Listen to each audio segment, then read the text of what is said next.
Habari gani Mwanakeo TV, kama ni mara yako ya kwanza tafadhali subscribe na tano na notification. Karibu katika ulimwengu wa siasa. Jina langu ni Dioka TV. Rose Mayemba, huyu ni kada maarufu kutoka katika chama cha demokrasia na maendeleo Chadema, ambayo mara nyingi sana huzungumzia masuala ya chama cha demokrasia na maendeleo, lakini pia huzungumzia masuala ya haki pamoja na demokrasia. Rose Mayemba amezungumzia kuhusu namna wanawake wanavyochorwa katika jamii au wanavyochukuliwa na jamii, ambapo Rose Mayemba aliambatanisha na chapisho ambalo lilikuwa linasomeka hivi: polisi yakamata watatu waliotukana tume ya Jiji Chande, ambapo ameambatanisha pamoja na chapisho ambalo lilikuwa linasomeka hivi: kwani sisi wanawake ni viumbe vilivyolaaniwa?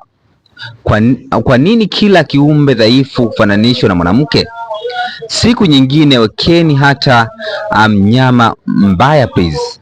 Mbali na ukweli kwamba Samia hatuchafua, lakini yuko Netumbo kule Namibia anatuheshimisha sana. Ifahamike kwamba hilo ni chapisho ambalo lilichapishwa katika mitandao ya kijamii ambalo linamuonyesha mwanamke ambaye ni askari mwanamke akiwa hapo, lakini pia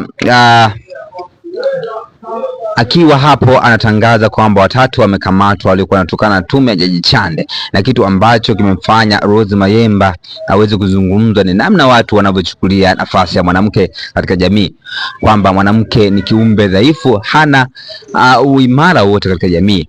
Lakini Rose Mayemba ameamua kuliweka hilo wazi na kutaka watu waheshimu nafasi ya mwanamke katika jamii. Una maoni gani kama Mwanakeo TV? Tafadhali shusha maoni yako katika sehemu ya comment section. Jina langu Dioka TV. Tunakutujia katika masuala ya kisiasa. Bye bye.